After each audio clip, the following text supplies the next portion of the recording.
déclare ouverte la séance du comité sénatorial permanent des banques et du commerce.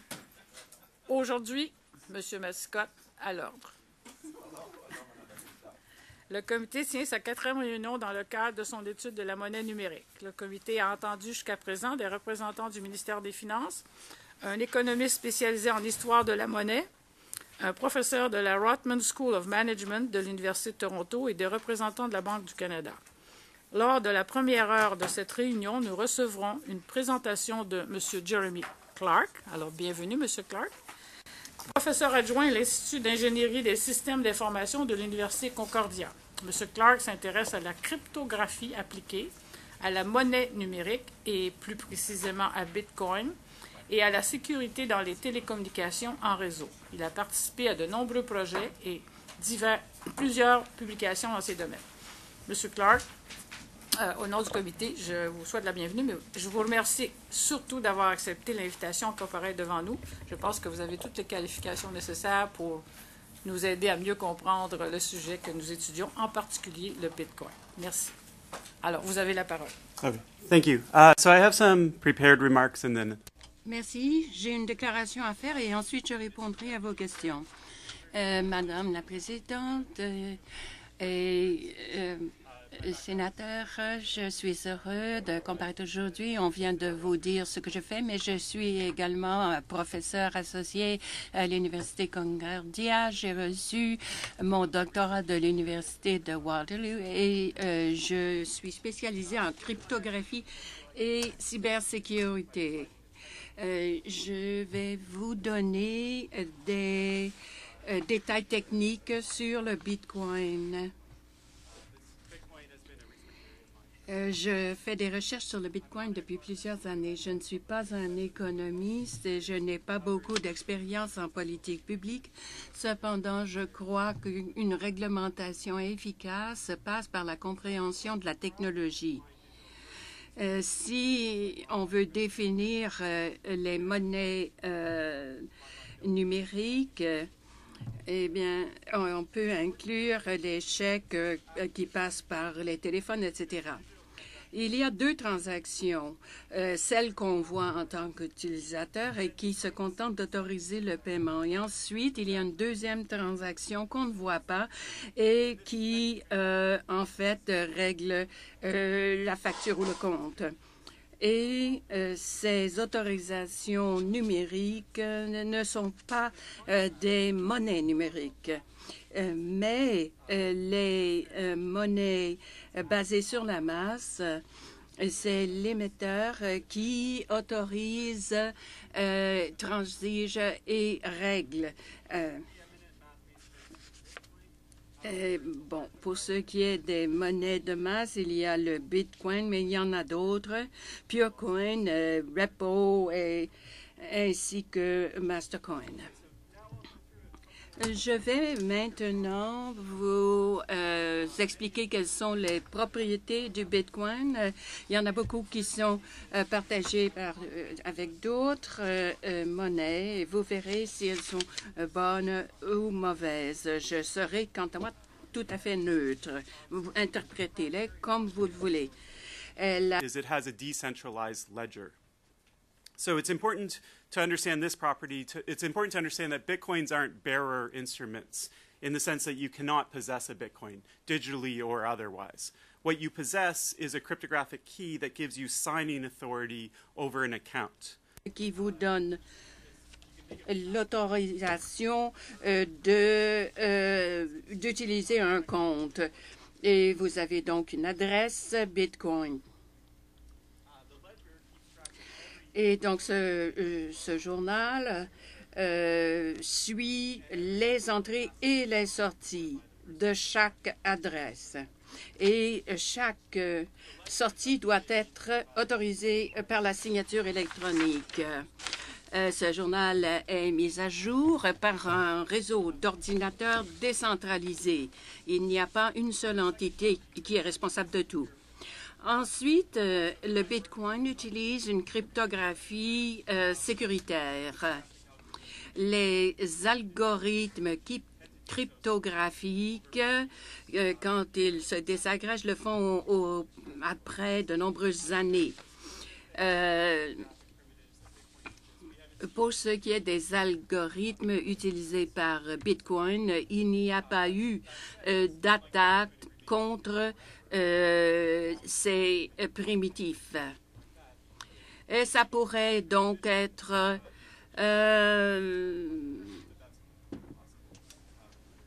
sécuritaire. Ça ne serait pas sécuritaire, cependant, à tout jamais.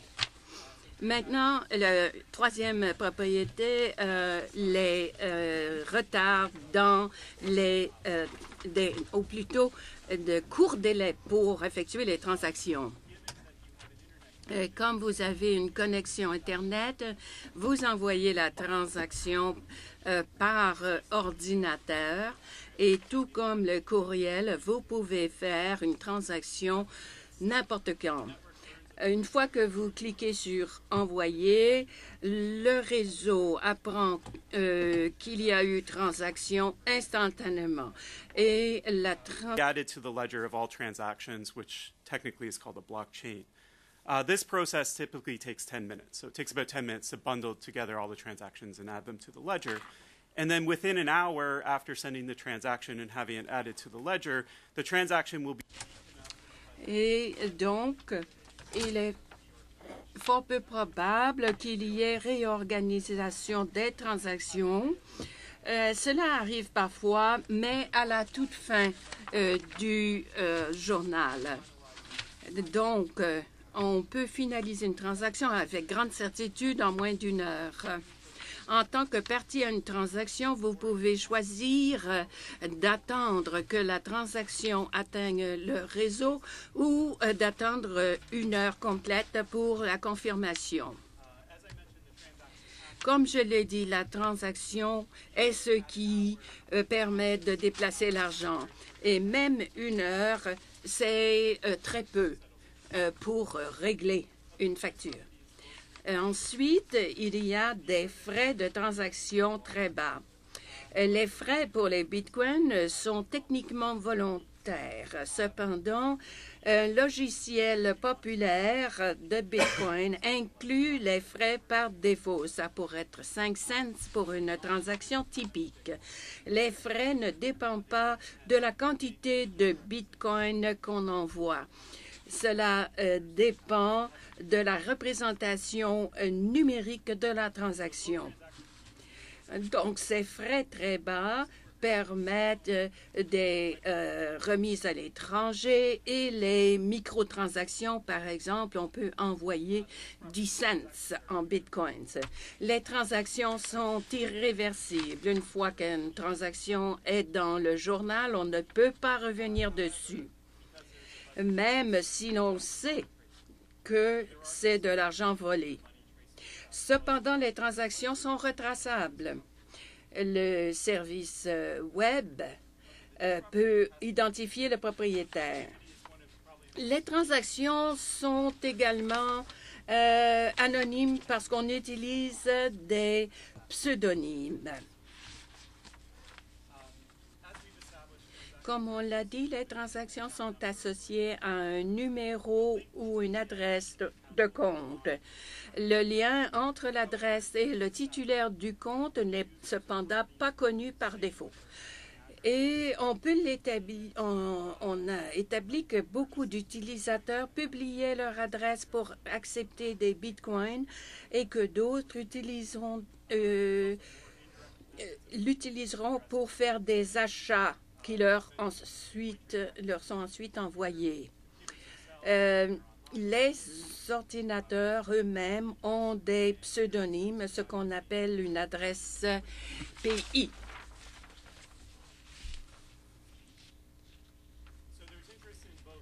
On veut renforcer l'anonymat des bitcoins pour offrir plus de protection aux consommateurs, pour empêcher l'espionnage commercial ou tout simplement pour que les compétiteurs ne puissent pas avoir accès à votre comptabilité. Autrement dit, le Bitcoin est plus anonyme que les banques, mais moins anonyme que la monnaie sonnante et trébuchante. Ensuite, il y a le minage. Ce n'est pas une fonction centrale des bitcoins. Le minage n'est pas central au bitcoin. Il résout le problème de savoir à qui vous donnez les bitcoins initiaux de façon équitable. Ces mineurs, donc, utilisent les frais de transaction. Le taux d'inflation est inclus dans la monnaie. Il y a un plafond au minage de Bitcoin et le plafond est de 21 millions.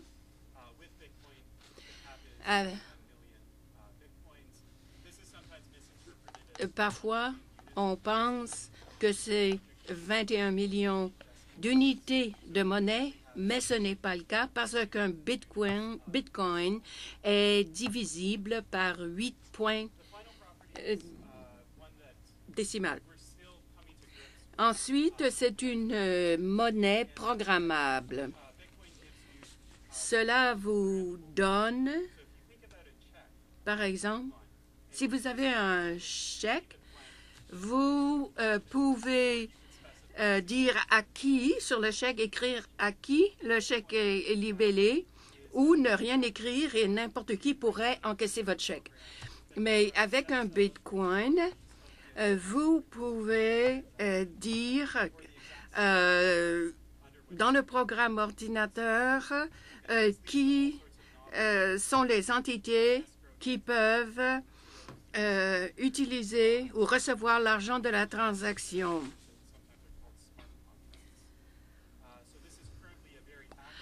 C'est un domaine de développement très actif en ce moment. On ne comprend pas très bien ce que cela permettra de faire encore. C'est un nouveau paradigme pour cette monnaie. Alors voilà pour ce qui est des propriétés. Je sais que ce qui vous intéresse surtout, c'est la réglementation. Alors, je vais vous dire où, selon moi, on devrait avoir de la réglementation. Mais ça, ce sont des choses qui ont été identifiées par d'autres. Ce n'est pas une opinion personnelle. Pour ce qui est de la protection des consommateurs, il y a des clés qui sont souvent volées. S'il y a des gens qui peuvent avoir accès avec à votre ordinateur, ils peuvent voler votre clé et avoir accès à votre compte. Ce serait intéressant de penser à d'autres options pour ceux qui se font voler leur clé. Et il y a des bourses également qui font faillite et il faudrait peut-être prévoir quelque chose pour protéger ceux qui ont utilisé ces bourses. On pourrait avoir des règlements pour les bourses et également les bourses utilisent des centres de données. Récemment, à Ottawa, un centre de données a donné un accès non autorisé à l'ordinateur de la bourse, ce qui a entraîné un vol de 100 000 bitcoins. Et alors, il faudrait envisager une certaine responsabilité pour les centres de données qui accueillent des bourses. Ensuite, il y a le blanchiment d'argent. Les bitcoins ne tiennent pas compte des frontières. Et au Canada, d'habitude, on fait du blanchiment en espèces. Et pour le bitcoin, il faut passer par des bourses. Et ce serait plus risqué. Pour ce qui est des transactions illicites, il faut se rappeler ces transactions en Bitcoin sont des paquets sur l'Internet. Et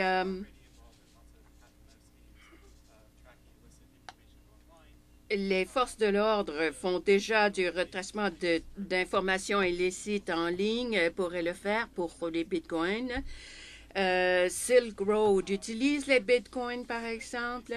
Il est important de savoir que pour Silk Road, Bitcoin n'était qu'un élément d'un ensemble plus large de technologies qui ont permis que cette fonction se fasse. Il faut avoir un serveur et il faut que personne ne sache où se trouve le serveur. Donc, on peut utiliser le serveur par l'Internet sans savoir où il se trouve.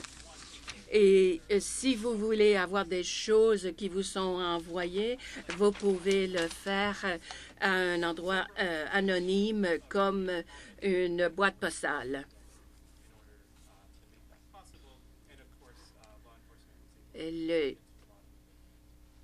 Pour ce qui est de Silk Road, les forces de l'ordre ont été capables finalement de retraiter tout cela et de faire des arrestations. Maintenant, l'imposition. C'est là que j'ai le moins de détails. Ce serait plutôt une question de classification. Et les économistes seraient mieux capables de vous en parler que moi. En conclusion, nous en sommes toujours au début des monnaies numériques. C'est difficile d'évaluer leur potentiel véritable pour le moment. Cependant, c'est un conduit international à peu de frais pour des transactions financières. Les petites entreprises dans ce secteur sont en pleine expansion. Il y a beaucoup d'innovation et il faut faire attention de ne pas entraver l'innovation avec des réglementations. Merci beaucoup. C'est ce que j'avais à dire. Très bien. J'espère que mes collègues ont bien compris tout ce que vous avez dit. On aura probablement beaucoup de questions à vous poser pour clarifier tout cela. Monsieur Tkachuk. Merci. C'était un exposé tout à fait remarquable. Ce que je voudrais vous demander, c'est ceci. Quand vous parlez des paiements et du fait que ça prend 10 minutes pour utiliser la clé que j'ai, ou une partie de la clé que j'ai, est-ce qu'on peut faire des paiements multiples? Par exemple, est-ce que je peux payer 3 choses en une seule fois ou je dois faire 3 transactions différentes? La règle, c'est que vous pouvez faire des paiements multiples. Donc la manière dont ça fonctionne, c'est avec les entrées et les sorties. Dans la transaction, il y a de l'argent qui va entrer et il y a de l'argent qui sort. Donc, c'est des adresses à l'entrée et des adresses à la sortie. Si vous payez 5 personnes, 5 comptes différents, vous pouvez mettre ça dans la même transaction. Et vous aurez à ce moment-là des frais moins élevés à payer. La seule règle est que vous ne pouvez pas envoyer une entrée à 2 endroits en même temps. Ça, ce serait ce qu'on appelle une double dépense. Et il est évident que pourquoi ça ne peut pas se faire. Les ordinateurs, quand ils mettent à jour le registre, c'est qu'ils s'assurent que lorsqu'il y a une entrée, qu'elle n'a pas été dépensée dans une autre transaction.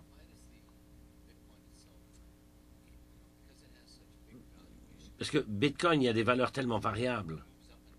La fluctuation est énorme. Comment ça se fait? Il me semble que si je paye pour acheter une monnaie numérique, disons que je paye 100 $ pour acheter une Bitcoin. J'ai besoin d'argent liquide pour acheter des Bitcoins. Donc disons, je mets 100 $. Et à mon avis, ces 100 $ sont maintenant entreposés dans ce Bitcoin. Ça peut être utilisé par quelqu'un d'autre. Et pourquoi est-ce que ça augmente de valeur ou baisse de valeur? Je ne pense pas que votre argent est entreposé dans une Bitcoin. Le Bitcoin que vous achetez pour 100 $, d'où ça vient au début? au tout début, ça a été produit par un ordinateur, essentiellement. Donc ce Bitcoin vient de l'air libre, et si quelqu'un est prêt à payer 100 $ pour ça, le mineur vous donne ça pour 100 $, et vous allez dépenser ça ailleurs, quelqu'un d'autre va l'avoir, et quelqu'un va le revendre à 150 ailleurs. Ça varie. Le prix aujourd'hui, ça tourne autour de 500 $, une Bitcoin. C'est une sorte de produit de base, en quelque sorte. Pourquoi est-ce que le taux de change est si variable? D'abord, il faut savoir qui détient des bitcoins et pourquoi. Que ça ne paye pas d'intérêt. Ça ne rapporte rien. Donc, si vous n'avez pas gagné d'intérêt, pourquoi avoir des bitcoins plutôt que des liquidités, de l'argent liquide? On pourra vous dire, oui, mais les gens sont des spéculateurs, pensent que la valeur va monter, et donc c'est pour ça qu'ils achètent, ils spéculent. Mais on n'a pas de réponse à tout ça. Mais peut-être qu'on va pouvoir mieux mesurer et maîtriser la volatilité. Oui, mais les produits de base, c'est quelque chose, c'est solide, il y a quelque chose. Il y a quelque chose de matériel, du maïs, du pétrole, je ne sais pas, quelque chose. C'est du réel, du concret. Mais ça, ici, il n'y a pas de concret, il n'y a pas de réel. C'est du vent. Comme vous dites, il n'y a rien là. Mais, oui, mais d'où ça vient ça? La valeur vient de la rareté. Vous ne pouvez pas aller produire une série de données qui va être équivalente à un bitcoin. C'est peut-être parce que c'est rare que ça a de la valeur. Est-ce qu'on peut déposer des bitcoins ailleurs que dans le registre? Est-ce qu'il y a des banques, par exemple, qui achètent des bitcoins? Pas à ma connaissance. Il se peut que ça existe dans d'autres pays. Il y a des bourses en ligne. Et la manière dont fonctionne une bourse de bitcoin, ce que vous faites, c'est que vous déposez votre bitcoin à cette bourse et votre argent liquide là aussi. Et donc l'argent circule à l'intérieur de la bourse, d'un client de la bourse à l'autre client de la bourse. Et donc on garde ça pour vous. Il y a d'autres services qui vont conserver vos bitcoins, mais ça c'est plutôt pour y avoir facilement accès. C'est pour que vos bitcoins, si vous utilisez un autre ordinateur, vous puissiez y avoir accès aussi. Bon, c'est plus pour résoudre ce problème plutôt que de conserver vos bitcoins pour les prêter à quelqu'un d'autre. Bien, j'ai d'autres questions, mais je reviendrai au deuxième tour. Monsieur Massicotte. Merci. Je crois vous avoir entendu dire que il n'y a aucun doute que les bitcoins pourraient devenir une monnaie nationale. Donc, la question que je me pose, c'est pourquoi est-ce que c'est si populaire? J'entends dire, par exemple, que c'est très efficient, ça coûte moins cher. Je ne suis pas sûr que ce soit le cas, que manifestement, le prix du détaillant doit changer considérablement. Et même quand vous établissez le compte sur un serveur, ça coûte quelque chose. Est-ce que donc ce n'est pas un faux argument que ce soit efficient? La première étape est très efficiente, mais les étapes suivantes ont un coût, donc je ne suis pas sûr que ça coûte moins cher que d'autres monnaies. Il y a des entreprises dont le modèle, c'est d'offrir un pipeline de bitcoin pour les autres entreprises. Donc les utilisateurs payent en dollars canadiens, ils reçoivent des bitcoins et la compagnie les reconvertit immédiatement en liquide. Et donc il y a des frais pour transformer du dollar canadien en bitcoin et vice-versa. Mais ces frais varient entre 0,5 et 0,15%. Donc c'est toujours moins qu'un paiement par carte de crédit. Bon, je ne suis pas un expert, je n'ai pas tous les chiffres. Mais les cartes de crédit, c'est très bon marché, c'est 10 cents ou 15 cents par transaction. Donc, mais on ne peut pas utiliser ça pour aller faire des courses dans un magasin. Au sujet de l'anonymat, ça aussi c'est un peu faux. Parce qu'en fait, c'est pas anonyme, puisqu'on peut trouver la personne qui est à l'origine de la transaction par l'adresse IP. Regardez, le FBI a récemment fermé Silk Road. Donc, quelle est la vie de ce service? Je suppose qu'il y a des détaillants qui utilisent ça, mais c'est plus pour du marketing. C'est pas axé vers un système monétaire fondamental. Mais si vous regardez la démographie des gens qui sont prêts à utiliser Bitcoin, c'est une démographie intéressante. Donc, il est tout à fait possible que les entreprises utilisent Bitcoin simplement pour attirer ce groupe démographique. En ce qui concerne l'idée d'aller dans un magasin et d'acheter 10 minutes pour acheter des chewing-gums, c'est un inconvénient, bien sûr. Mais ça ne s'applique pas nécessairement à d'autres monnaies de masse. La raison pour laquelle il faut attendre 10 minutes, c'est très technique.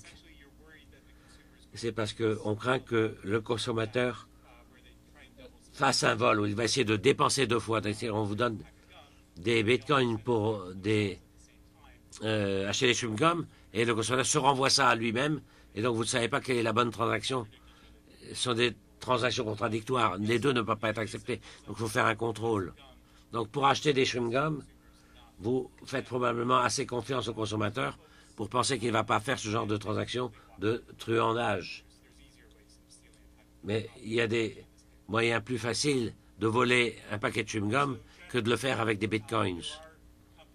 Donc, généralement, il y a des petites entreprises qui acceptent des bitcoins pour des choses telles que des gâteaux ou des muffins, mais elles font confiance, en fait, aux consommateurs. C'est surtout pour ça.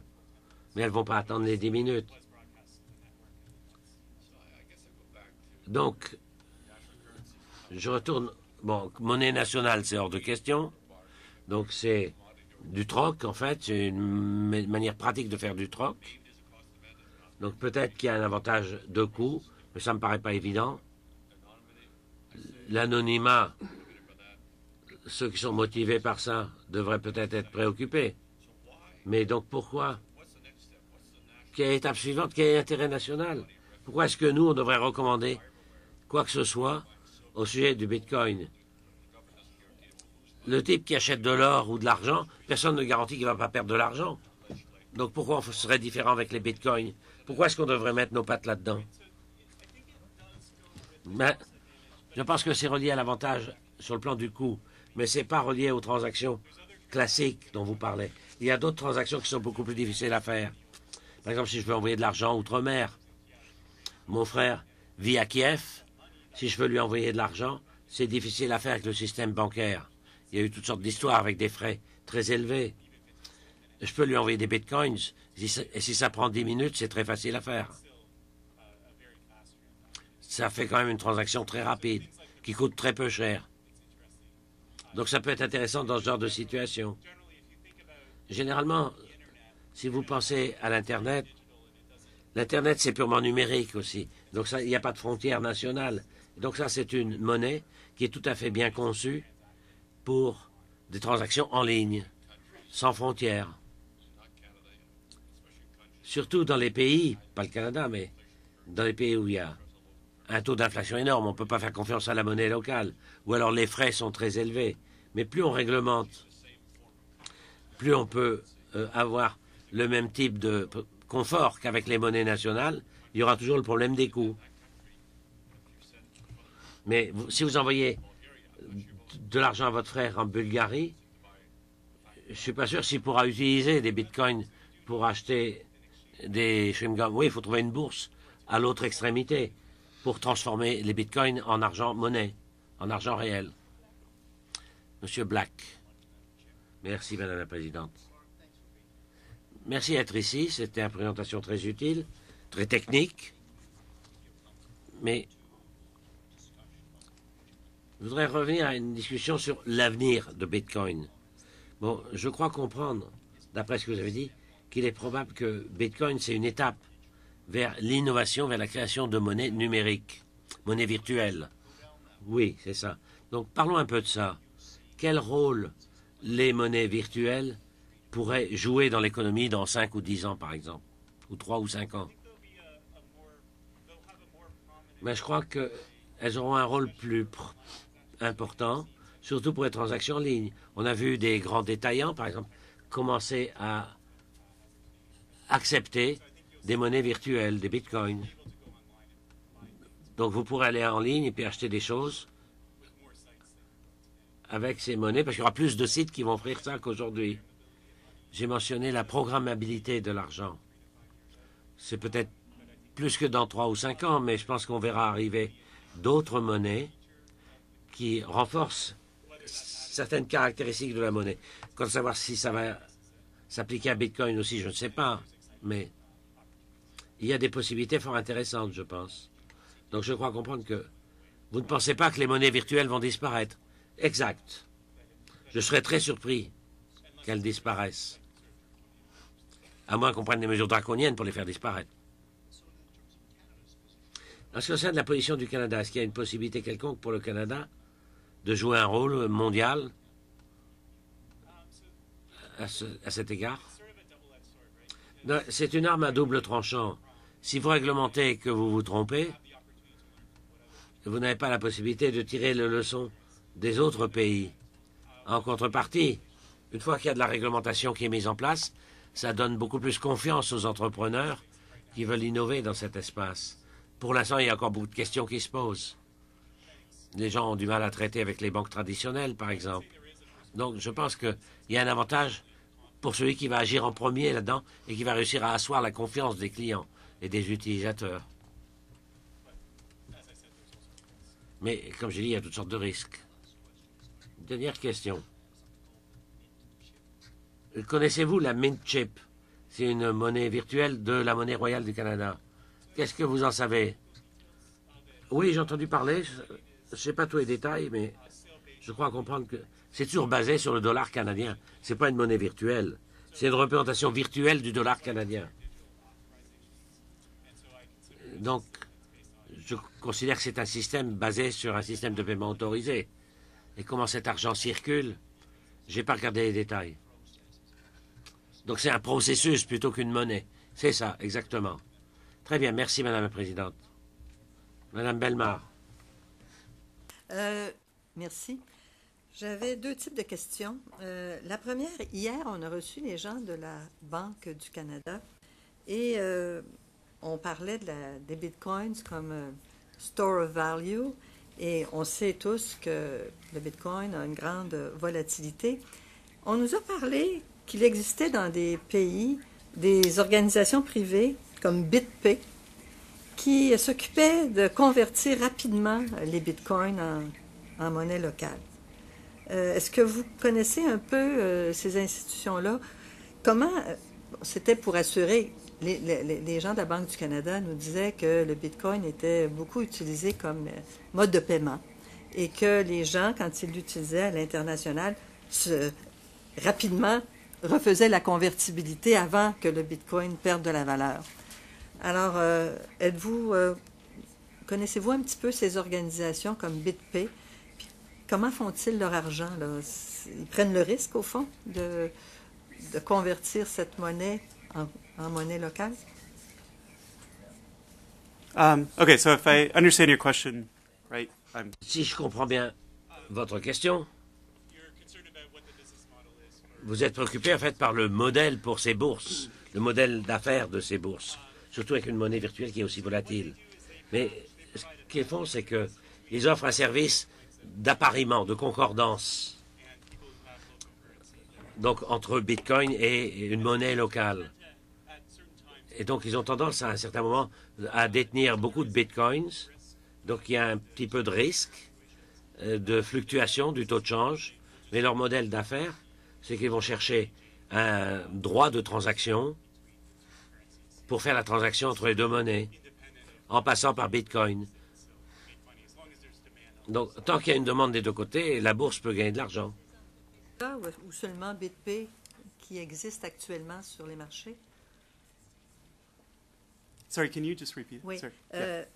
Est-ce qu'il y a d'autres entreprises comme BitPay ou c'est une entreprise qui a le monopole actuellement de ce genre de transactions?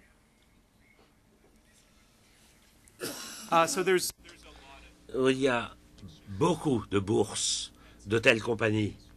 Oui, BitPay, c'est une de nombreuses compagnies de ce genre. À l'heure actuelle, on assiste à une certaine consolidation. Donc, il y a les grandes bourses. Je n'ai pas calculé les chiffres, mais enfin, je pense que c'est un peu 80-20.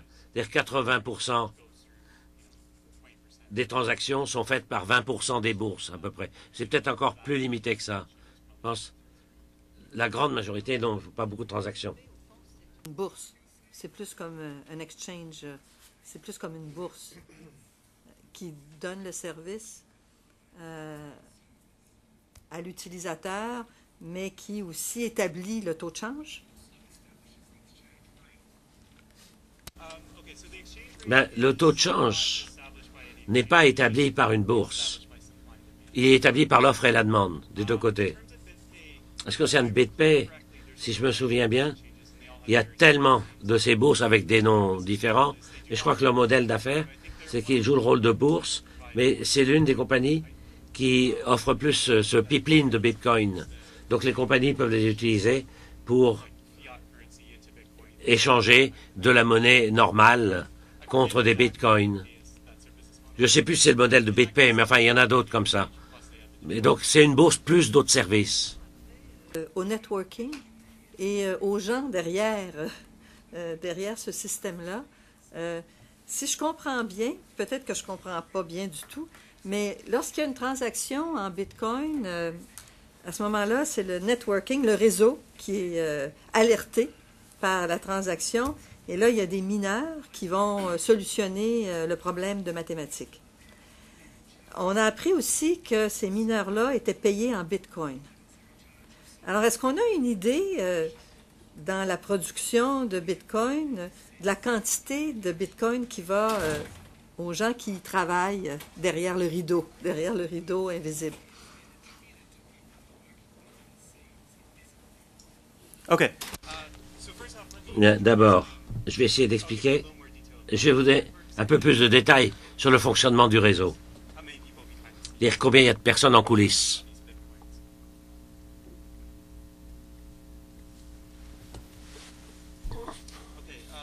Alors, si je vous envoie de l'argent, par exemple, je vais le faire savoir sur le réseau, et le réseau va ajouter ça au registre, et le problème, c'est que vous voulez que chacun dans le réseau vérifie que c'est correct, que j'ai pas dépensé plus que ce que j'avais, et que ce qu'on veut éviter, c'est un scénario dans lequel le registre est mis à jour trop vite.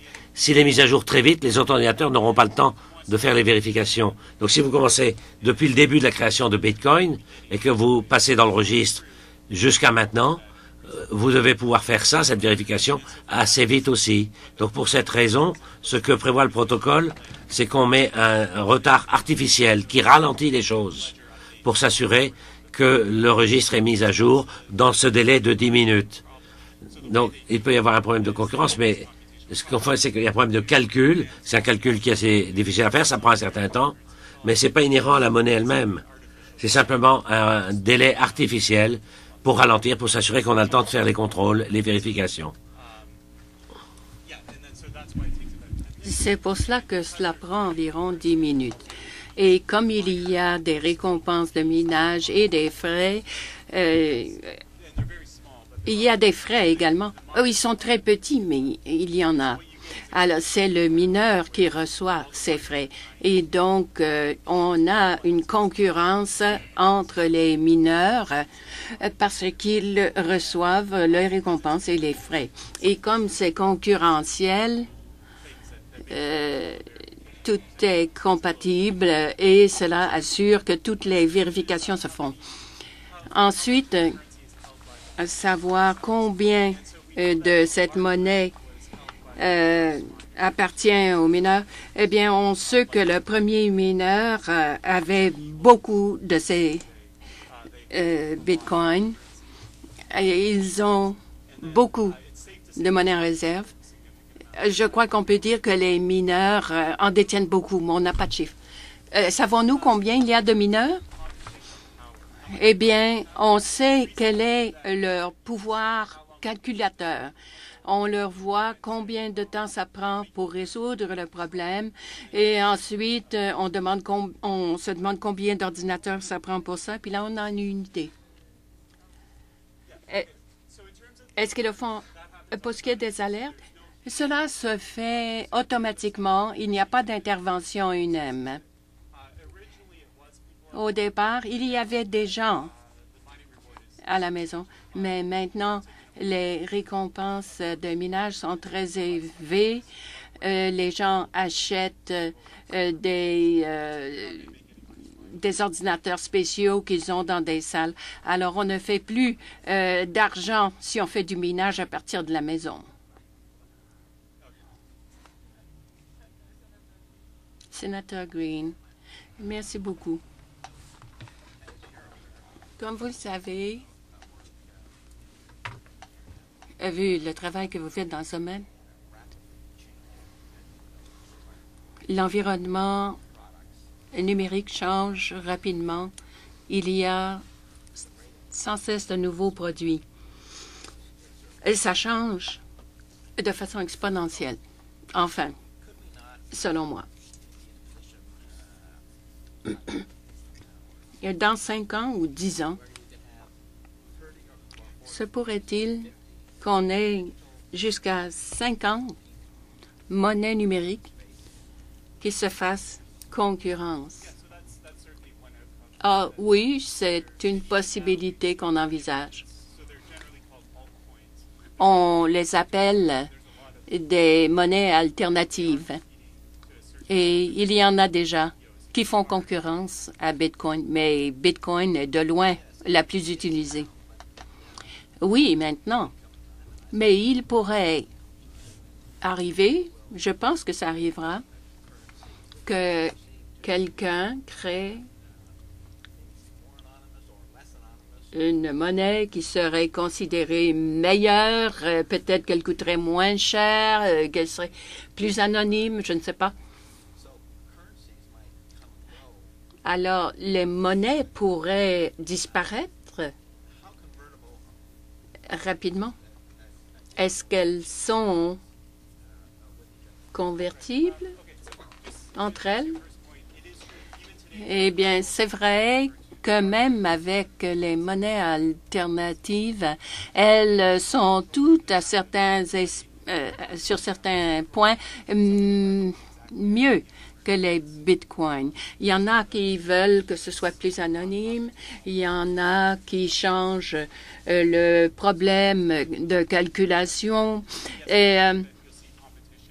Et c'est certain qu'il y aura de la concurrence, il y aura d'autres monnaies, surtout que les consommateurs et les compagnies vont chercher des propriétés différentes et donc vont décider de se tourner vers une monnaie ou une autre.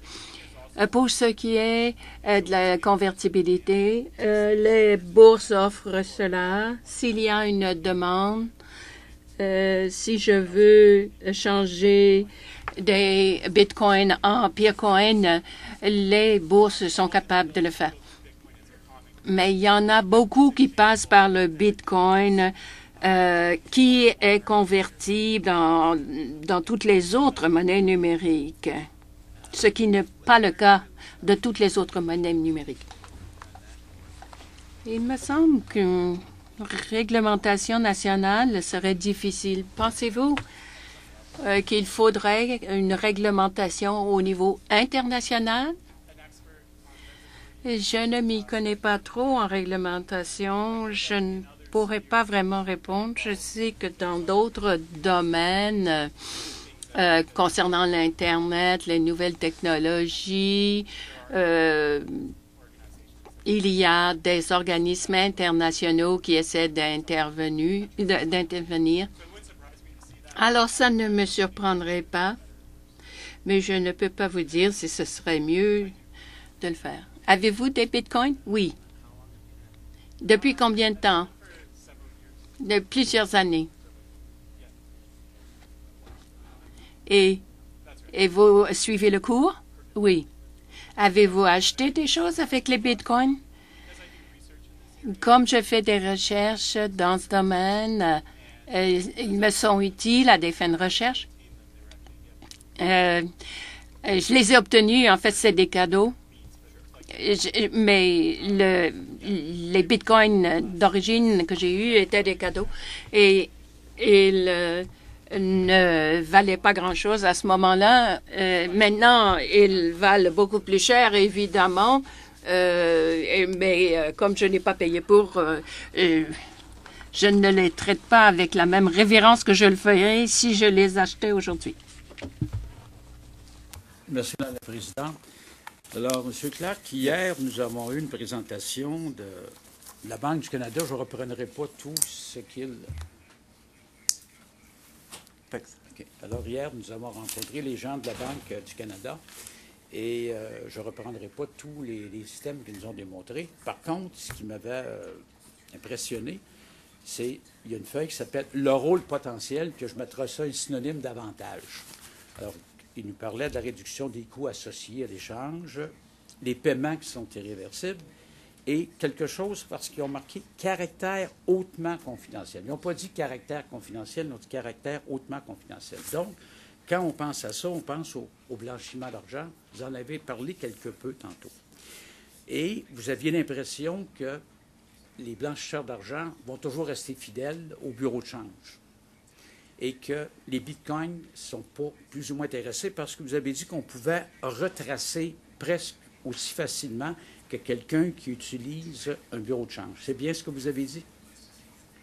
Et vous avez l'impression que les blanchisseurs d'argent ne sont pas intéressés au bitcoin, ils vont plutôt continuer. Parce que pour un contribuable, et pour le ministre des Finances, puis le ministre du Revenu et l'Agence de revenus du Canada, j'ai bien hâte de les entendre, voir s'ils sont aussi optimistes que vous l'avez été, qui vont plutôt se concentrer sur ces bureaux de change, que les bitcoins ne seront pas d'intérêt pour eux. Moi, j'ai l'impression au contraire.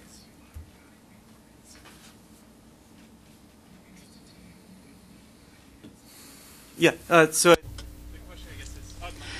Et alors, la question, c'est plutôt sur le blanchiment d'argent et à savoir si ces gens-là s'intéressent aux bitcoins. Comme je l'ai dit, pour obtenir des bitcoins, il faut passer par des bourses. En ce moment, je crois que ces bourses ne sont soumises à aucune réglementation. Mais je pense qu'elles se plieraient au règlement qui serait imposé. Alors, ce serait moins attrayant à ce moment-là. Et il y a de nouveaux défis techniques également. Les forces de l'ordre ont de bons moyens de retracer ces transactions sur l'Internet. Alors, il est fort possible que les gens qui font du blanchiment d'argent ne se servent pas des bitcoins. Merci. J'avais une autre question. J'essaie de retrouver la source, là. J'avais l'impression que les pays qui utilisaient le plus les bitcoins, là, il y avait les États-Unis, le Canada, il me semble l'Australie aussi, et peut-être l'Angleterre, le Royaume-Uni. Mais ça, c'est... J'essaie de le retrouver, là, mais en tout cas, ça vient de moi, là, mais je pense pas. On n'a pas mentionné des pays qui utilisent l'euro. Est-ce que l'utilisation des bitcoins serait moins encouragée, finalement, dans la zone euro, parce que les gens sont déjà capables de transiger avec une monnaie unique et qu'il y aurait peut-être un lien à faire avec le fait qu'il y a beaucoup d'habitants qui utilisent l'euro et donc c'est plus facile de faire les transactions. Est-ce que vous voyez un lien dans l'utilisation de l'euro avec le fait que des pays qui ont des monnaies individuelles? Okay. So your question is if Alors, votre question, c'est est-ce qu'il y a un lien avec l'utilisation de l'euro et le bitcoin? Je n'ai pas vu de chiffres, mais j'ai entendu dire que l'Allemagne acceptait facilement les bitcoins. Okay. So you're saying that Germany, even though they're using euro, That's right. they okay. So Alors, l'Allemagne utilise l'euro et également le bitcoin. Donc, j'avais tort. Mais c'est une question intéressante à savoir si ce genre de monnaie qu'on peut utiliser dans plusieurs pays soutiendrait la concurrence des bitcoins. Quand je pense au bitcoin, je pense surtout aux transactions en ligne. Je ne pense pas que cela soit nécessairement une concurrence pour eux. Eh bien, comme je n'ai pas d'autres noms, j'aurai des questions à poser moi-même. Vous avez parlé de la deuxième propriété, la sécurité cryptographique, qu'il y avait des algorithmes difficiles à attaquer. Mais si M. Snowden voulait se lancer là-dedans, est-ce qu'il aurait beaucoup de difficultés? Je pense que le NSA aux États-Unis a d'assez bons algorithmes et pourtant Snowden a été capable de les percer. Alors, nos banques sont également victimes d'attaques par des gens qui pénètrent leurs ordinateurs. Alors, évidemment, on ne sait pas ce que ces agences savent des attaques contre les algorithmes. Et j'ai suivi de près les révélations de M. Snowden et la plupart des gens qui s'occupent de cryptographie ont pensé qu'il s'intéressait surtout du point final, de la destination. On ne faisait pas d'attaque pendant le transfert de l'information.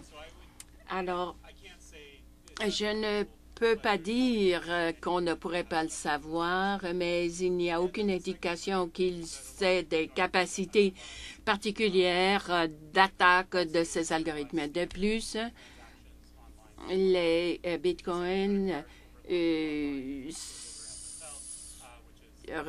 sont utilisés comme d'autres transactions en ligne. Si vous achetez en ligne, ça passe par un tunnel qui les protège.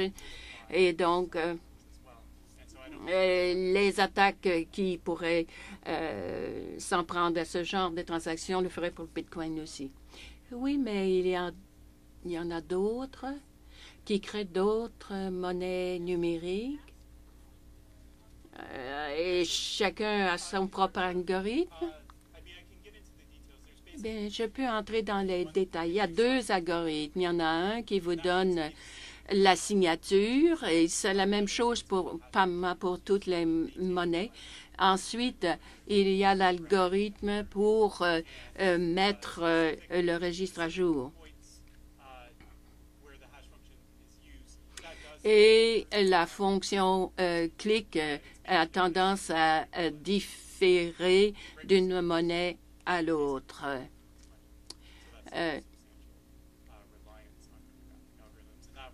Et c'est surtout pour cela qu'on utilise l'algorithme de...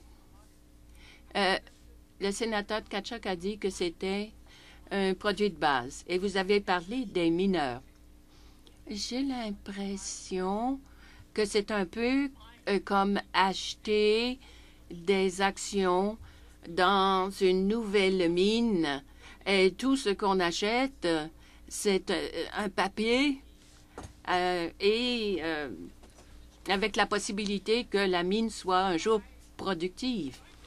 Et si on achète des bitcoins, ce bitcoin, c'est un marché.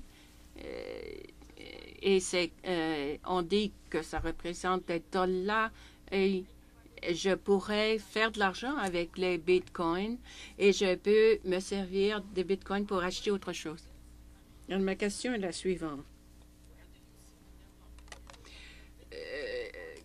où se fera le développement? Sur le Bitcoin lui-même ou en tant qu'outil d'achat? Parce que déjà, nous devons faire beaucoup de transactions pour acheter le Bitcoin. Pourquoi faire tout cela? On pourrait dire... Bon, pour répondre à votre question, il y a des gens qui ont des Bitcoins pour les deux choses. Tout d'abord, pour spéculer et également pour acheter des choses. Et si j'achète des parts dans une compagnie, ce n'est pas que je veux faire des transactions avec ces actions pour acheter d'autres choses. Non. Pour ce qui est des développeurs de logiciels, ils veulent que le Bitcoin devienne plus comme une monnaie ordinaire, une devise, et non pas un objet de spéculation. C'est le modèle d'affaires pour le Bitcoin. Et les gens veulent dépenser ces Bitcoins. Ils sont disposés à s'en servir pour acheter des choses. Et finalement, je dirais que ce sont surtout les gens de moins de 30 ans qui vont s'en servir que les gens qui ont plus de 50 ans. Il faut vraiment avoir été élevé avec les ordinateurs. Je ne vois pas des personnes âgées s'en servir. Moi, je regarde ça et même après quelques semaines de rencontres avec des gens comme vous, j'aurais de la difficulté à l'expliquer à quelqu'un d'autre, même si j'ai reçu beaucoup d'informations. Alors, je vous remercie beaucoup de ce que vous nous avez donné. Je suis certaine que mes collègues l'ont apprécié également. Et j'ai hâte de voir ce que nos analyses vont produire comme rapport. Elles vont devoir réunir toute l'information et il va falloir revoir tout cela et voir ce qu'il convient de faire. Merci beaucoup. Alors, on suspend 3 minutes, le temps d'avoir un nouveau témoin. Oh mon Dieu. Donc, anglais, français. Il est grand, ce gars-là? Oui, oui. Il paraît pas quand...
Alors, nous abordons la deuxième heure. Nous allons avoir un exposé de M. David Descoteaux, chercheur associé à l'Institut économique de Montréal. En janvier 2014, M. Descoteaux a publié un ouvrage intitulé Bitcoin, More Than a Currency, A Potential for Innovation. Cette note donne un aperçu du phénomène des bitcoins et des problèmes qu'elle pose. Monsieur Descoteaux, merci beaucoup d'avoir accepté l'invitation à comparaître devant nous. Vous avez la parole. Est-ce que vous nous entendez correctement? Très bien, merci. Alors, bonjour à tous et merci beaucoup de cette opportunité. Vous m'envoyez honoré. Je suis actuellement chercheur associé à l'Institut économique de Montréal. Je suis aussi chroniqueur économique à la radio et dans certains magazines. Donc, mon expérience des dernières années est surtout une de journalisme et de vulgarisation. Et donc, je vais présenter ici ma vision plutôt pratico-pratique de Bitcoin, c'est-à-dire du point de vue un peu de monsieur, madame, tout le monde, n'étant pas moi-même un expert en informatique ni un spécialiste des questions monétaires. Ceci dit, j'ai publié effectivement en janvier dernier une note économique sur Bitcoin qui se voulait surtout une introduction pour le public en général. La note expliquait la mécanique derrière cette monnaie virtuelle sans aller trop dans les détails techniques. Je parlais entre autres des avantages de Bitcoin pour les commerçants et les consommateurs. Par exemple, les coûts de transaction qui sont plus bas. Ces avantages viennent des principales caractéristiques de Bitcoin, qui sont le fait que c'est un réseau décentralisé et avec une sécurité cryptographique.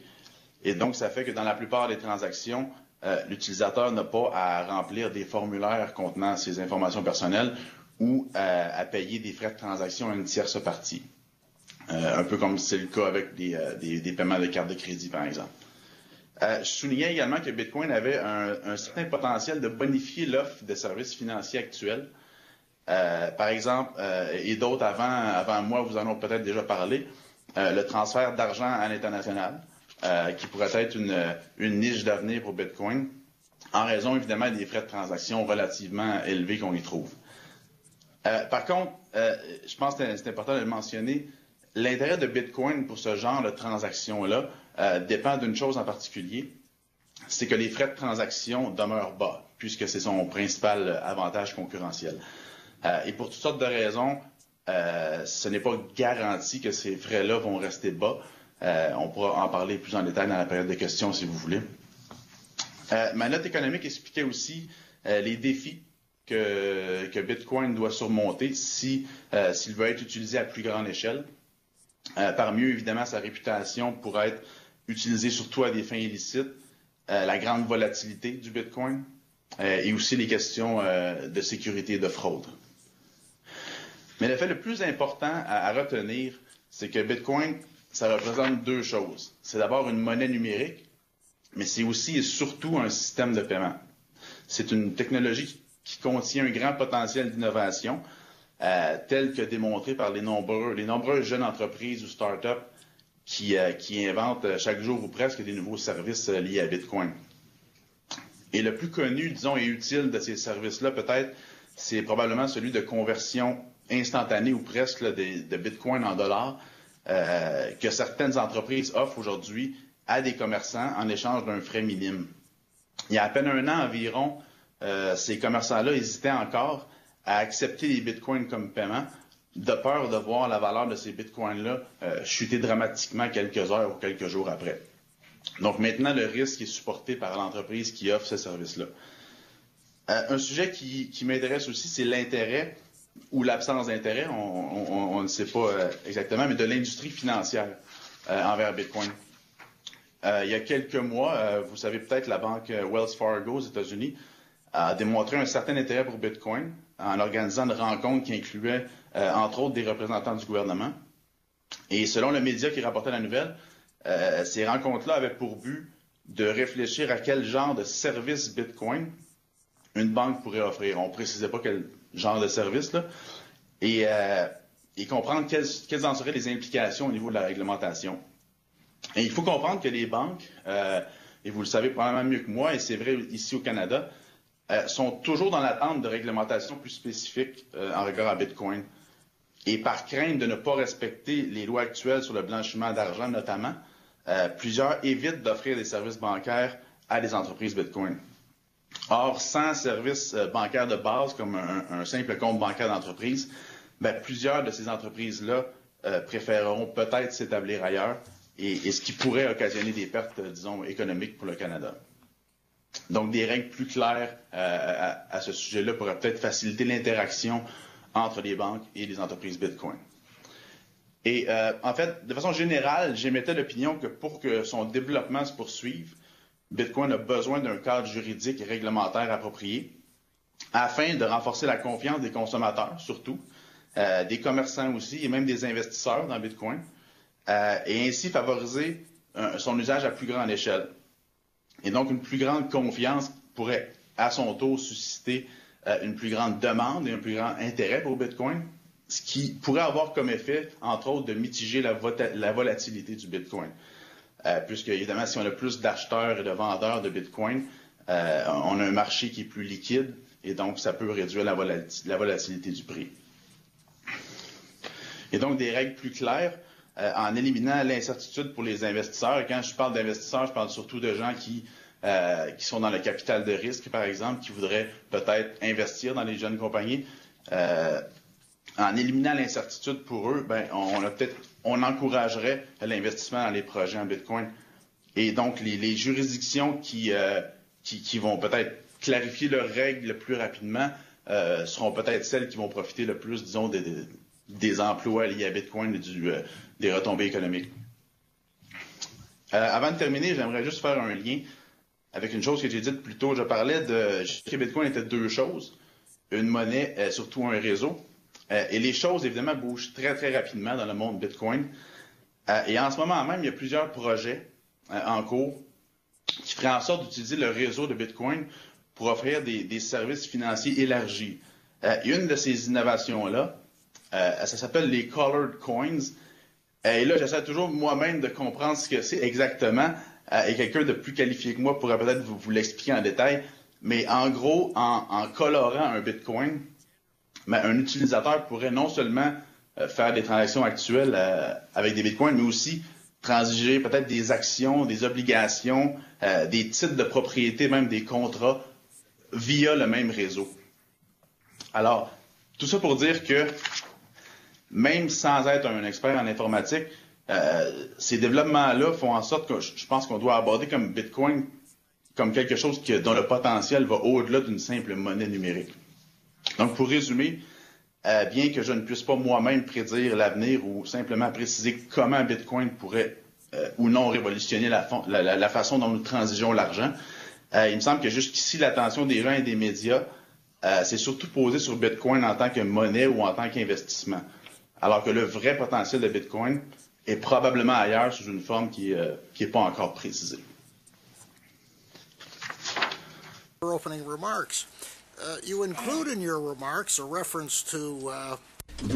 mentionnez dans vos remarques le fait que les banques attendent une réglementation plus précise. Et j'ai noté à une réunion des actionnaires de la Banque de Montréal il y a quelques semaines, le président de la Banque de Montréal a indiqué que la banque serait peut-être prête à accepter des bitcoins s'il y avait une réglementation. Pourriez-vous nous dire comment vous interprétez ça? Même dans le Financial Post, on avait le PDG de la Banque de Montréal qui faisait cette affirmation-là. Évidemment, je suis pas un banquier, je veux pas parler à leur place, mais j'imagine qu'à ce stade-ci, et on a vu ça aux États-Unis, il y a des banques qui aimeraient peut-être simplement pouvoir financer certaines entreprises Bitcoin avec du capital de risque ou autre, ou simplement offrir des services, des comptes bancaires de base à des entreprises. Pour ce qui est d'utiliser le réseau Bitcoin ou d'offrir des services en Bitcoin, ça, c'est pas encore, disons, quelque chose qu'on peut préciser. Je pense que les banques elles-mêmes sont encore en réflexion à ce niveau-là. Bien, merci beaucoup. Alors, nous commençons les questions avec le sénateur Maltais puis Massicotte. Président, merci M. Descoteaux pour votre présentation.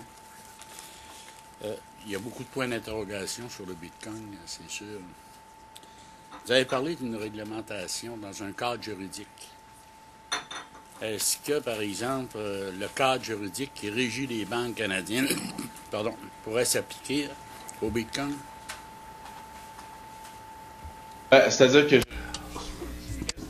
Mais je pense que le besoin actuel, la première étape, disons, je pense, c'est de clarifier où est Bitcoin dans la loi actuelle. Je suis pas certain qu'on a besoin d'inventer des nouvelles lois, mais pour une banque, par exemple, c'est l'incertitude, c'est de ne pas savoir exactement si Bitcoin s'applique à telle ou telle réglementation par rapport au blanchiment d'argent, par exemple. Et je pense que clarifier le statut de Bitcoin le placerait probablement automatiquement dans des règles actuelles. Donc, évidemment, le diable est dans les détails et il y a toutes sortes de réglementations pour toutes sortes d'entreprises Bitcoin. Donc, c'est très, très complexe. Mais je pense qu'à ce stade-ci, une simple clarification de qu'est-ce qu'une entreprise Bitcoin et à quelle règle elle doit, dans quelle espèce de case elle doit se placer, ça serait peut-être un point de départ. Sur quelle voie notre comité ici pourrait s'enligner pour s'assurer que ça rentre dans le cadre juridique bancaire? Encore ici, la question est de préciser le statut de Bitcoin. Par exemple, aux États-Unis, il y a quelques jours, l'IRS a émis une déclaration disant que Bitcoin était un bien, c'était pas une monnaie, donc ça devenait taxable. Par exemple, si vous faites des gains en capitaux avec Bitcoin, vous devez les déclarer. Et je pense que c'est non seulement, c'est autant du point de vue des consommateurs que des commerçants. Un peu tout le monde a besoin de savoir où se situe Bitcoin. Un commerçant, par exemple, il y en a peut-être qui hésitent encore à faire des affaires, à accepter des Bitcoins parce qu'ils savent juste peut-être pas où les placer après ça dans la déclaration d'impôt, ces gains-là et ces choses-là. Donc, et évidemment, du point de vue du consommateur, il n'y a à peu près aucune protection du consommateur. Donc, tout ça, le fait d'avoir un cadre légal, juridique, si certaines personnes veulent que Bitcoin continue d'être populaire, je pense que ça devient un incontournable. Président, l'an passé, ici, au comité des banques, on a fait une étude sur le blanchiment d'argent. Malgré le cadre juridique très, très strict au Canada, malgré les agences de surveillance, la GRC estime qu'il se blanchit entre 15 milliards et peut-être plus d'argent au Canada. Est-ce que l'arrivée de Bitcoin n'est pas une porte ouverte pour le blanchiment d'argent sans réglementation juridique? C'est possible. C'est possible. Évidemment, le blanchiment d'argent, comme vous le dites, c'est beaucoup, beaucoup, beaucoup d'argent. Bitcoin, c'est encore très, très, très petit. Puis pour ce qui est des transactions illicites, je pense que je lisais une statistique comme quoi le marché au noir aux États-Unis, c'est quelque chose comme 2000 milliards de dollars. Alors, c'est sûr que Bitcoin peut être utilisé à des fins illicites, mais en même temps, ça demeure très, très, très petit dans le portrait général.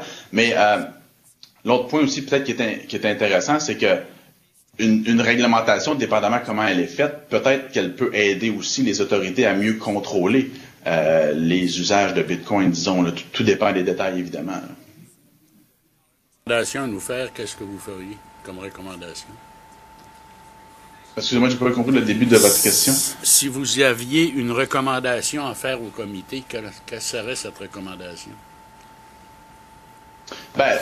Si j'avais à faire une recommandation, ce serait, comme je le disais en début, d'essayer au moins d'avoir une précision sur où se situe Bitcoin dans le cadre actuel. C'est-à-dire, est-ce que c'est une monnaie, est-ce que c'est un bien, quelle loi s'applique à Bitcoin, afin que tous et chacun, entreprises comme consommateurs, savent quelles sont les règles du jeu, disons. Merci beaucoup. Thank you. Senator Massicotte, to be followed by Senator Rivard. Merci, M. le Président. Merci, M. Descoteaux, pour votre présence et votre clarification. Je poursuis la même ligne de questionnement, effectivement, que mon collègue.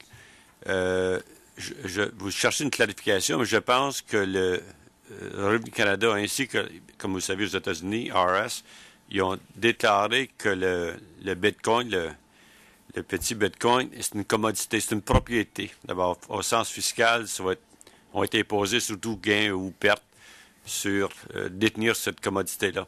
Bon, et la question que je pose, c'est que quoi d'autre en as-tu besoin? Et pourquoi le gouvernement, pourquoi qu'on recommanderait d'autres règlements? Parce que le point d'entrée, on l'a dit très clairement, il faut que le coût demeure très bas pour que ça soit concurrentiel, que ce soit utile. Le plus qu'on réglemente, le plus d'assurance ou de garantie, le plus ça va coûter quelque chose à quelqu'un, le plus ça augmente les coûts. Bon, quel règlement en as-tu besoin? Pourquoi que c'est nécessaire? Oui, ben, c'est une très bonne question parce qu'en fait, la plupart des gens s'entendent pour dire, pardon, que Bitcoin a besoin d'un cadre réglementaire, mais il y a très peu de personnes qui sont capables de dire exactement quelle loi il faut changer ou qu'est-ce qu'il faut amener. Et n'étant pas juriste moi-même, j'ai de la difficulté aussi à m'aventurer précisément là-dedans. Mais effectivement, vous mentionnez les coûts de cette réglementation-là. Évidemment, c'est un équilibre, disons, assez délicat, parce qu'en ce moment, un des avantages de Bitcoin, c'est ce que vous disiez, je crois, c'est d'avoir des frais très minimes. Maintenant, si on y va d'une grosse réglementation qui engendrerait des coûts pour les entreprises Bitcoin, ces coûts-là vont être probablement répercutés sur le consommateur d'une façon ou d'une autre. Et donc, effectivement, on pourrait perdre cet avantage concurrentiel-là de Bitcoin. Donc, c'est un équilibre assez délicat. Mais effectivement, l'Agence de revenus du Canada, bon, il y a eu des communiqués, mais je pense que le public, et en général, n'est pas très, très au courant de quoi faire avec des bitcoins au niveau fiscal. Et je pense que c'est peut-être simplement si on a déjà émis des règles, peut-être de faire en sorte que le public soit un peu plus au courant, là. On est-tu en accord pour dire que le Bitcoin ne peut jamais devenir notre monnaie, une monnaie officielle du pays? Moi, je n'irais pas dans ce sens-là. Comme je le disais un peu en introduction, je suis beaucoup plus optimiste, disons, par rapport à la technologie derrière ça, au réseau, qui, lui, continue de se développer à chaque jour et qui sait sur quoi il peut le déboucher en tant qu'innovation. Mais la monnaie en tant que telle, moi-même, je suis assez sceptique dans le sens où je ne sais pas si on a vraiment besoin d'une nouvelle monnaie, mais on a toujours besoin d'innovations qui réduisent les coûts pour les consommateurs et les entreprises, en tout cas. Yeah. D'abord, je suis en accord avec vous. Je ne pense pas que ça peut devenir la monnaie. Le gouvernement ne permettra pas ça parce qu'on perd, et les Canadiens perdraient tout l'aspect ou la flexibilité de la politique monétaire. Mais ayant dit ça, vous êtes quand même membre de l'Institut économique de Montréal qui était un peu, vous croyez beaucoup le libre-échange, croyez beaucoup dans le libre-marché, le système capitaliste. Pourquoi des règlements? Pour revenir à cette affaire-là, le gouvernement ne réglemente pas d'autres commodités comme l'or, l'argent. Il y a une tonne d'autres. Le gouvernement n'a pas de rôle de dire oui, on vous assure que vous ne perdrez pas de l'argent, on vous donne un confort. Pourquoi même embarquer? Pourquoi pas laisser le marché dicter? Et oui, il y a un risque assez élevé, mais comme bien les commodités. Pourquoi s'impliquer autrement? Ouais, en fait, c'est parce que je pense que d'un point de vue réglementaire, je le mentionnais tantôt, le Canada, d'abord, est le deuxième pays qui reçoit le plus de financement en capital de risque pour les entreprises Bitcoin, derrière les États-Unis. Je pense que c'est 15% à peu près qui arrivent au Canada. Et il y a beaucoup d'investisseurs qui seraient peut-être prêts à en mettre plus, mais quand on ne sait pas si du jour au lendemain, un pays va décider que le Bitcoin est illégal, par exemple, comme ça se fait dans certains pays, il y a un risque et on hésite à investir. Donc, je pense que d'un point de vue simplement de bénéfices économiques, d'avoir des règles claires, ça peut simplement faciliter les choses puis faire en sorte d'avoir peut-être plus d'investissements ici. D'abord, si je comprends bien votre dernier commentaire, vous demandez au gouvernement du Canada de dire que dans les années futures, il n'y a aucune législation qu'on va initier qui va préjuger le Bitcoin? Je comprends pas. Je suis pas certain de comprendre votre question. En autre mot, vous dites pour donner une assurance, un confort pour ceux d'investir dans cette devise, de cette commodité, vous demandez au gouvernement du Canada de donner une clarification qui ne légiférerait pas aucunement, ou je comprends pas trop ce que vous demandez dans ce sens-là. Non, mais je ne demande rien, mais dans le sens que si Bitcoin, pour continuer à croître, je crois qu'il faut qu'il y ait au moins des règles claires dans le sens de comment s'inscrit Bitcoin dans le régime fiscal, par exemple, et des règles claires aussi, peut-être de la part du gouvernement, de dire oui, c'est une monnaie virtuelle, on la tolère, on l'accepte, je veux dire, et comme vous dites, on laisse le marché ensuite faire ce qu'il y a à faire. Okay. Merci. Thank you, Chair. Thank you, Senator. Senator Rivard, to be followed. Merci, sénateur. Sénateur Rivard, puis Bill Maher. Monsieur Descoteaux, pour votre présentation. Avant de vous poser une question, je voudrais reprendre quelques mots que vous avez dit à la fin de votre présentation. Vous avez dit « le diable est dans les détails ». Alors, je porte attention à votre discours, la partie française. Si vous jetez un coup d'œil au paragraphe, l'avant-dernier, qui commence par « avant de terminer », la troisième ligne, vous dites « en ce moment même, il y a plusieurs projets en cours ». En cours écrit de même, là, sans S, ça veut dire c'est pas work in process, comme vous vouliez dire en latin, mais plutôt devant the courthouse, devant la cour de justice. Alors, c'est vrai que le diable est dans les détails.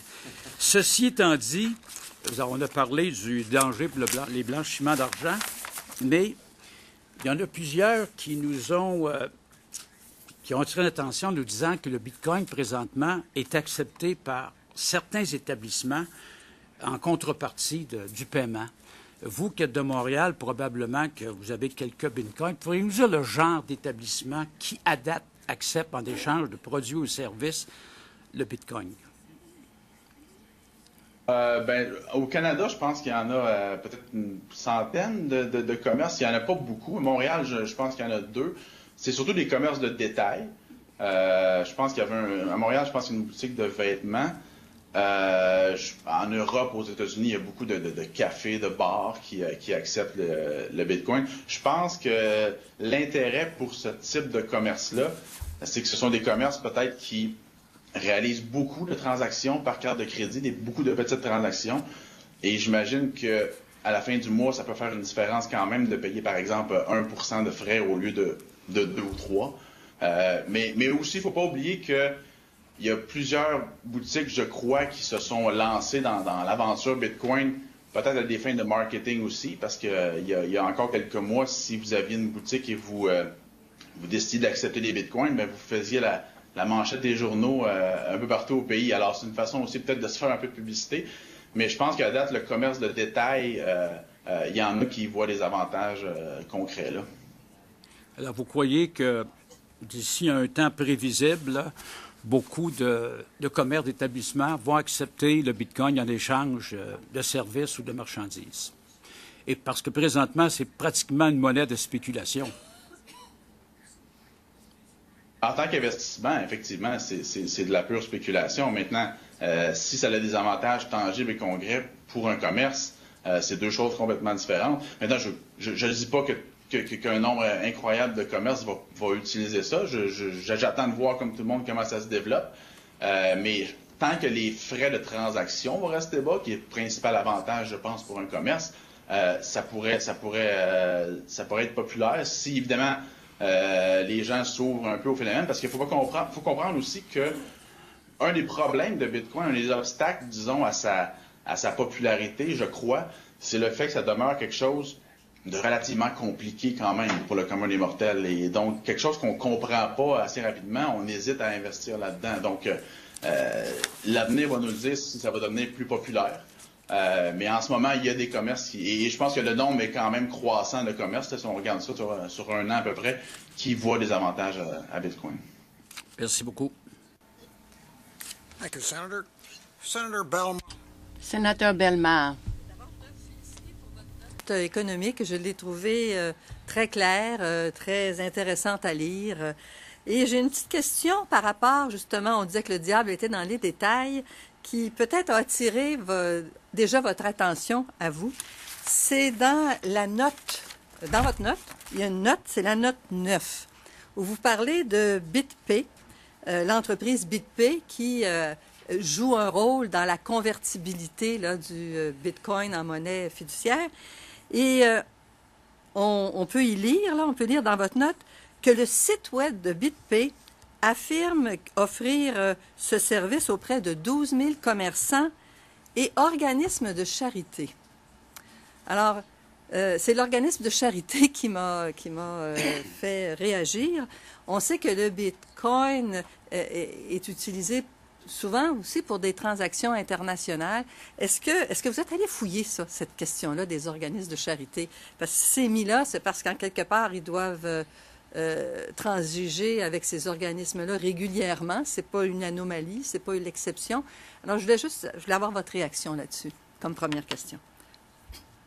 Ben, c'est une observation très intéressante. Non, malheureusement, j'ai pas fouillé le côté œuvre de charité. Par contre, à travers mes lectures, j'ai entendu souvent qu'effectivement, c'était une utilisation assez populaire. Il y a beaucoup de dons qui se font à des œuvres de charité par Bitcoin. Exactement l'avantage pour elle, je ne suis pas certain, mais effectivement, c'est quelque chose qui serait très intéressant à approfondir à ce niveau-là. Ouais. OK. La deuxième question, je ne sais pas si vous allez être capable d'y répondre, mais on dit souvent là, que ces transactions-là, qui sont gérées de manière décentralisée avec des algorithmes, que les algorithmes deviennent de plus en plus compliqués. Est-ce que la complexité des algorithmes, est-ce qu'elle est proportionnelle à l'ampleur d'une transaction? En d'autres mots, quand vous achetez un café, c'est pas un gros montant là, qu'on paye avec le Bitcoin, mais est-ce que l'algorithme va être aussi important que si on transigeait une Tesla, par exemple? Ou s'il y a comme des mécanismes moins onéreux en termes d'électricité puis de complexité de l'algorithme mathématique à régler, selon l'ampleur de la transaction? Ouais, ben, je vais essayer de vous répondre du mieux que je peux, parce que le côté informatique, je ne suis pas un geek non plus, mais quand même, je pense que l'algorithme dont vous parlez, c'est surtout l'espèce de puzzle à résoudre pour obtenir les bitcoins quand on confirme les transactions. Cet algorithme-là, effectivement, il est préconçu de façon à ce que il devienne de plus en plus compliqué à résoudre en fonction, parce qu'évidemment, vous avez des ordinateurs maintenant super puissants qui savent faire à cette tâche-là, alors qu'il y a peut-être un an ou deux, vous pouviez de votre maison avec votre laptop miner des bitcoins. C'est presque impossible. Ben, c'est impossible aujourd'hui, je pense. Alors, évidemment, l'algorithme s'ajuste à la vitesse à laquelle ça prend, par exemple, pour régler le dernier puzzle. Si ça prend pas assez de temps, ben le prochain puzzle va être plus compliqué encore pour être sûr qu'il y ait tout le temps un défi, si on veut, de façon à respecter, je crois, le rythme de production prévu des bitcoins, là, parce que je pense qu'on s'attend à ce qu'il y ait des bitcoins encore minés jusqu'en 2025 ou 2030 à peu près. Alors, évidemment, il faut que ça soit très, très compliqué, parce que faut que ça reflète aussi les innovations technologiques qu'on a ici qui permettent de résoudre encore plus rapidement ces choses-là. Mais dans le cadre d'une transaction, je pense que la question, c'est peut-être de savoir si les frais de transaction peuvent être plus élevés pour une grosse ou une petite transaction. À ma connaissance, non. Et même, je dirais, il faudrait vérifier, mais je crois que c'est même des fois plus bas quand c'est une grosse transaction. Peut-être parce que la récompense en Bitcoin, proportionnellement, est plus élevée pour une grande transaction, les frais, donc. Mais ceci étant dit, ça demeure quand même minime. Ça demeure en bas de 1% dans la très grande majorité des cas. Merci beaucoup. Merci. Thank you very much, Mr. Decoteau. Merci beaucoup, Monsieur Decoteau. Cela met fin à nos questions aujourd'hui. Au nom des membres du comité, je tiens à vous dire que nous avons beaucoup apprécié votre comparution. La séance est levée.